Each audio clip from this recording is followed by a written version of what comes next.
Call Trump and send FBI. I don't mind. All I'm saying is, minister, come forward. You also face an inquiry. And I'm not making this conditional. You do what you want on me, but you answer questions. आपके घर पे जो ED red हुआ ఏమన్నా ఏడబోయింది ఆయన ఎందుకు మాట్లాడట్లేదు నీ కంపెనీ గురించి మాట్లాడితే నీకు ఇంత దడ ఎందుకు ఇంకోటి నువ్వు క్యాబినెట్లో కూర్చుంటావు నీ కంపెనీకి నీ కొడుకు కంపెనీకి వర్కులు ఇస్తే అది నిజాయితీ ఎట్లా అవుతుంది మంత్రి గారు చెప్పండి మీరు నా కంపెనీ పాతది అని నువ్వు అనొచ్చు అప్పుడు నువ్వు మంత్రి కాదు నువ్వు ఎంపీ అప్పుడు ఎంపీ ఉన్నవాడు చేసుకోవచ్చు కానీ ఏ మంత్రి అయితే క్యాబినెట్లో వర్కులకు ఆమోదం తెలుపుతారో అదే మంత్రి గారి కంపెనీకి వర్కులు ఇస్తే రేపు ఈరోజు నేను కంపెనీ పెడతాను నా బంధుమిత్రులతో 4 ఏళ్ల తర్వాత నేను మంత్రి అయిన తర్వాత మళ్ళీ ఆ కంపెనీకి 10,000 కోట్ల వర్క్ ఇస్తాను అది కరెక్ట్ అవుతుందా రెవెన్యూ మంత్రి గారిని చెప్పానండి సమాధానం ఎల్ఎన్టీ లాంటి కంపెనీని ఎన్సీసీ లాంటి కంపెనీని డిస్క్వాలిఫై చేస్తారు కొడంగల్ లిఫ్ట్ ఇరిగేషన్లో రాఘవ కన్స్ట్రక్షన్స్ అనేది ఎల్ఎన్టీ కంటే ఎన్సీసీ కంటే బెటర్ కంపెనీ అంటారు రేవంత్ రెడ్డి గారి ప్రకారం మరి చెప్పాలి పొంగులేటి గారి అన్నిటికీ సమాధానం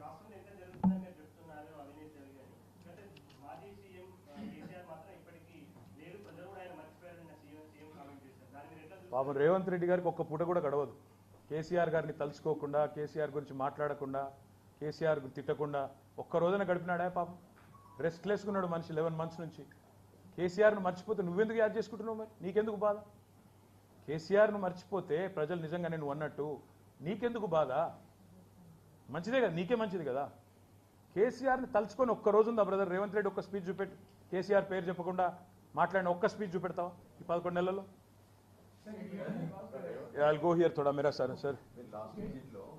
దేశ రాజధానిలో బీజేపీ కాంగ్రెస్ వ్యతిరేకంగా ఆందోళనకు సిద్ధమవుతాము రాజకీయ ఆందోళన చేస్తుంది అది ఈసారి స్టార్ట్ అవుతుందా పొద్దుంది పొలం ఉంది బ్రదర్ ఇంకా 4 ఏళ్ళు ఉంది 4 ఏళ్ళు ఉంది చేద్దాం మాకు కూడా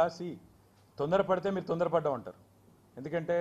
ప్రభుత్వం వచ్చి ఇంకా సంవత్సరం గడవలేదని మీరే అంటారు అందుకే మేము కూడా డిసెంబర్ 7 దాకా చాలా ఓపికగా చూస్తున్నాం డిసెంబర్ 7 లోపల ఎందుకంటే 100 రోజుల్లో చేస్తా అన్న వాళ్ళు కనీసం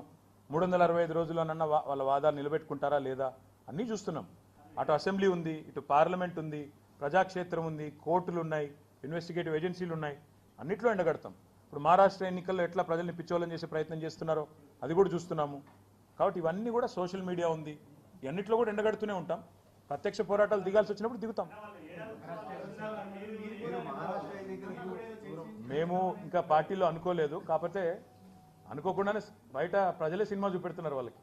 వాళ్ళ వైఫల్యాల వార్షికోత్సవం జరుగుతుంది వాళ్ళ ముఖ్యమంత్రి సొంత కాన్స్టిట్యున్సీలోనే కలెక్టర్ను కొట్టే పరిస్థితి వచ్చింది ప్రజలు తిరగబడి ఎప్పుడైనా జరిగిందండి తెలంగాణ ఏర్పడిన తర్వాత కానీ అంతకుముందు ఆంధ్రప్రదేశ్లో నాకు గుర్తులేదు ఎక్కడన్నా ఒక ఐఏఎస్ అధికారి మీద దాడి జరిగిన పరిస్థితి ఉందా రాష్ట్రంలో ఉమ్మడి ఆంధ్రప్రదేశ్లో కూడా నాకైతే గుర్తులేదు సురేష్ రెడ్డి గారికి ఏమైనా గుర్తుందేమో కానీ నాకైతే గుర్తులేదు never happened today chief ministers own district own constituency